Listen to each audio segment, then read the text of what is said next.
Assalamualaikum warahmatullahi wabarakatuh. Bertemu lagi dengan saya di acara Joko Marsono Channel.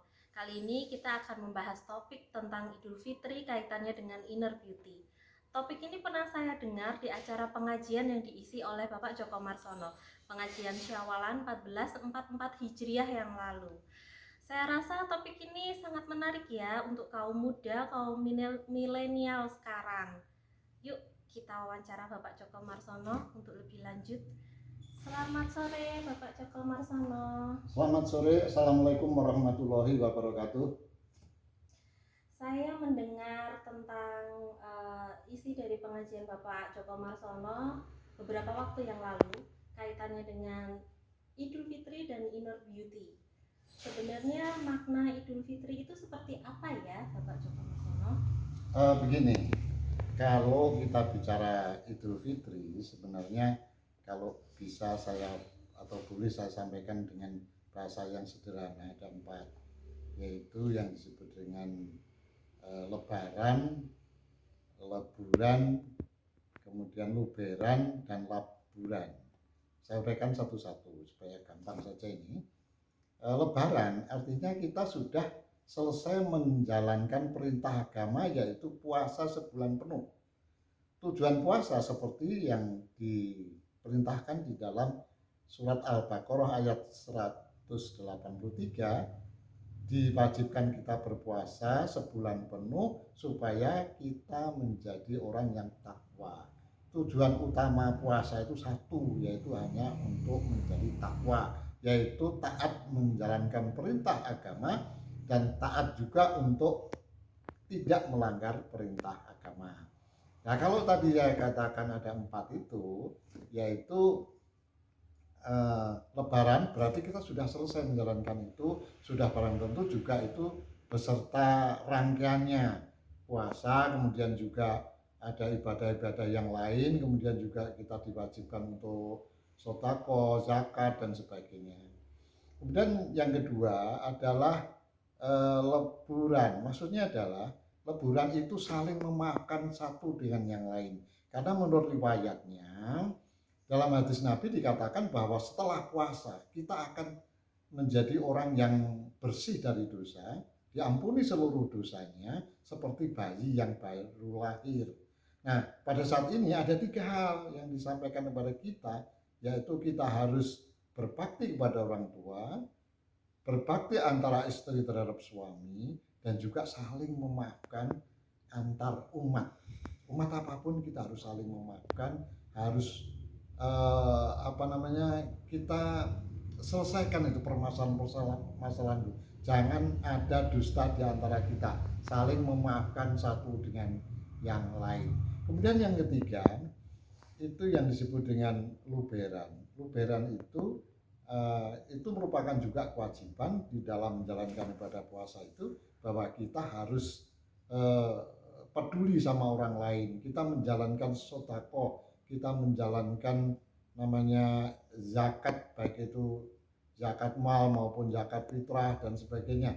Kita harus peduli pada orang lain. Kemudian yang keempat yaitu laburan. Laburan itu maksudnya adalah lebih membersihkan diri, bahwa setelah menjalankan ibadah-ibadah kita itu, baik ibadah kepada Allah yang disebut dengan hablum minallah maupun kepada sesama yang disebut dengan hablum minanas, kita menjadi semakin baik, semakin baik, semakin baik. Apalagi dalam bulan Syawal yang artinya peningkatan, kita akan meningkat semakin baik. Lalu yang disebut dengan beauty itu seperti apa ya Pak Joko? Kalau itu bicara beauty itu kan kecantikan atau cantik, atau tapi sebenarnya beauty itu yang kita maksud bukan hanya untuk cantiknya wanita, tapi juga cantiknya pria sebenarnya. Itu kalau kita bicara masalah beauty itu. Sedangkan inner beauty seperti apa? Nah, sebelum saya menjawab tentang inner beauty, orang biasanya melihat bahwa yang disebut dengan beauty itu kenampakan dari luar. Padahal kenampakan dari luar itu relatif sekali. Misalnya zaman dulu pada zaman itu ada suku yang disebut dengan Mauritania itu melihat orang cantik itu kalau badannya besar. Kemudian juga ada suku Thailand, salah satu suku menyebut bahwa orang cantik itu kalau lehernya itu bisa dikelilingi ring yang banyak, semakin cantik. Kemudian juga ada suku Dayak itu punya kriteria kalau misalnya mempunyai lubang telinga diberi perhiasan sampai panjang gitu. Lalu ada suku Ethiopia itu kalau mempunyai bibir yang lebar. Ini adalah kriteria fisik. Nah, kita sekarang punya putri Solo, putri Indonesia, itu sudah mulai lebih baik. Tidak hanya memberikan kenampakan fisik, tapi juga sudah akhlaknya, sudah kepandaiannya, IQ-nya, dan sebagainya. Nah, sekarang kalau kita bicara inner beauty, sebenarnya adalah ini pengertiannya.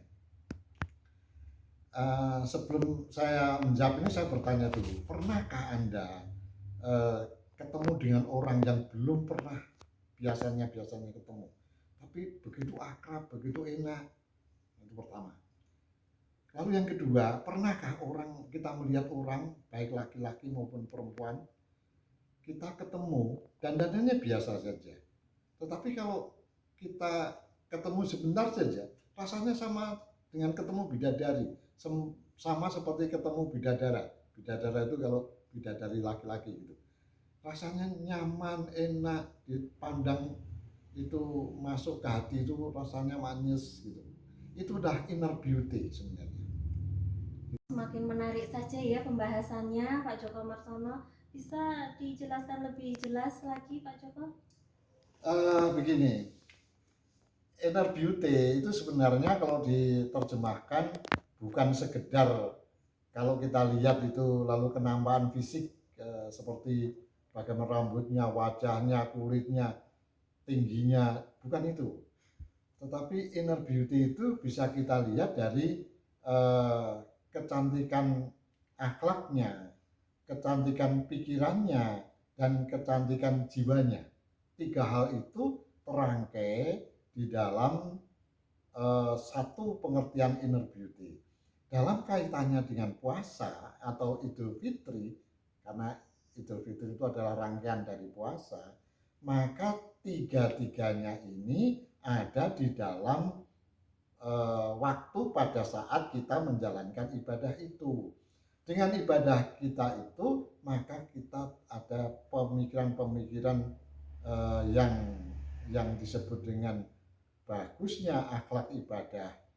Kemudian juga kita bisa menjalankan yang disebut pikiran, kita perkataan, hati kita menjadi bersih, dan kemudian juga kita mendapatkan kekhusyukan selama menjalankan ibadah. Ini membuat ketiganya itu jiwa kita tuh lalu muncul nyaman pada orang lain. Karena kita apa? Karena segala sesuatu kita merasa dipandang oleh Allah, kita diawasi oleh Allah. Jadi kita akan bergerak apapun kita takutnya itu apa saya salah. Kemudian yang kedua, kita melihat orang lain itu selalu orang yang perlu dihormati, kita perlu hargai. Lalu kita yang ketiga adalah kita selalu berpikir apakah yang saya sampaikan itu baik, apakah yang saya sampaikan itu tidak melukai orang lain, apakah yang saya sampaikan bisa menghargai orang lain. Jadi inilah yang muncul sebagai inner beauty. Lalu bagaimana kaitannya dengan aura dan buka aura? Itu seperti apa ya Pak Joko? Mas kok terus sebut kogen rasa anu no? Oke. Kalau ketiga unsur tadi kita uraikan, maka kita akan dapatkan seperti ini. Kalau kita mendapatkan keindahan akhlak misalnya dalam menjalankan ibadah puasa itu, maka kita akan mendapatkan kepada orang lain pada saat kita berlebaran, bersalaman, mengaku salah pada orang lain. Nah, saat-saat seperti inilah sebenarnya kita itu akan mempunyai rasa gembira, mengeluarkan yang disebut dengan beta endorfin. Beta endorfin inilah hormon kebahagiaan yang merangsang terjadinya penguatan enzim-enzim pertahanan tubuh, sehingga kalau kita bisa keluar hormon endorfin, kita akan menjadi sehat karena lisosim kita menjadi kuat, imunitas kita menjadi baik, kemudian juga terjadi regenerasi sel dengan baik. Makanya kalau kita gembira, maka kita akan menjadi awet muda. Sejarahnya yaitu karena kita bisa mengeluarkan endorfin, kita akan terjadi regenerasi sel. Kemudian yang kedua, selama kita menjalankan ibadah puasa, itu adalah posisi yang lapar. Pada saat posisi yang lapar itulah sebenarnya yang terjadi akan menguatkan enzim-enzim pertahanan tubuh. Enzim-enzim pertahanan tubuh itu kalau kita kuatkan aktivitasnya, maka akan merangsang terjadinya autofagi. Autofagi itu apa?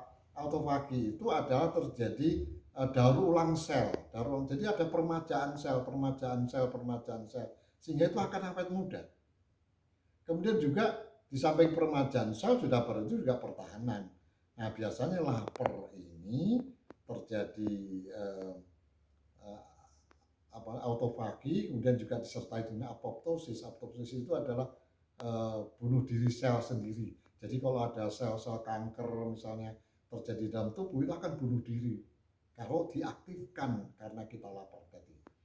Maka akibatnya apa? Kalau kita puasa, kita akan menjadi sehat, dan kita yang kedua akan menjadi awet muda. Itu untungnya bisa membantu di dalam inner beauty.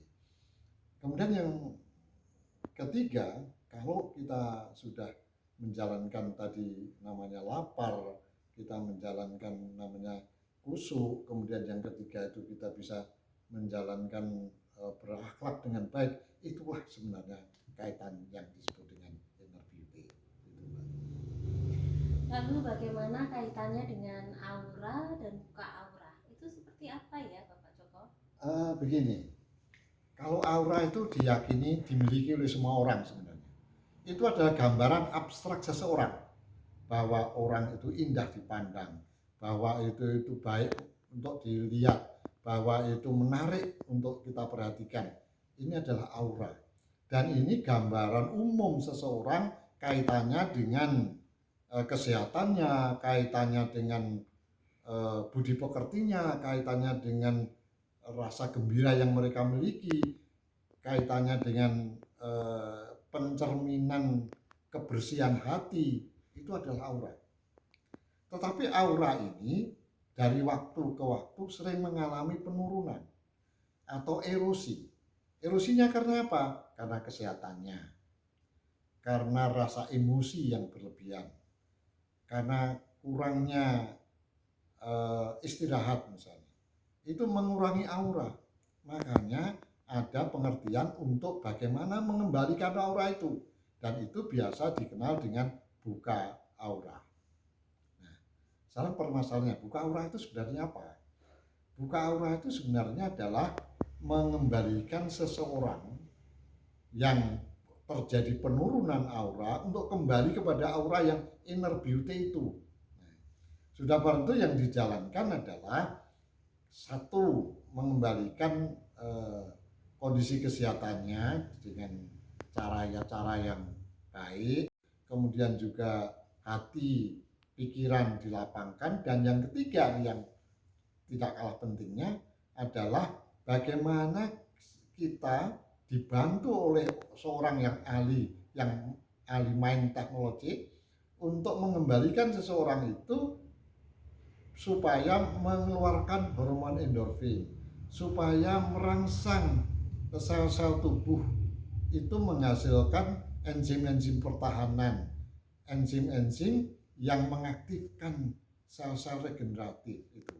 Jadi itulah sebenarnya yang disebut dengan buka aura.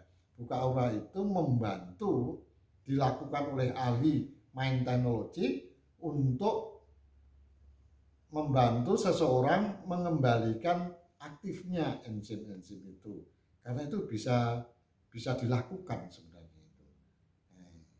Kalau itu bisa dilakukan, maka seseorang itu akan terpicu untuk mengeluarkan hormon beta endorfin, kemudian menghentikan noradrenalin yang sifatnya korosif, yang supaya tidak kita cepat tua itu, dan kemudian juga kesehatan kita akan menjadi lebih baik. Itulah manfaatnya buka ura, tetapi saya sarankan ini tidak bisa dilakukan oleh semua orang, jadi harus datang ke klinik-klinik hipnoterapi, klinik-klinik mind technology dan sebagainya. Saya kira ini yang bisa saya sampaikan dan mudah-mudahan ada manfaatnya. Bila taufik wal hidayah. Assalamualaikum warahmatullahi wabarakatuh. Baik, terima kasih penjelasannya Bapak Joko Marsono. Semoga ini bermanfaat bagi teman-teman kita kaum muda, kaum milenial. Wassalamualaikum warahmatullahi wabarakatuh.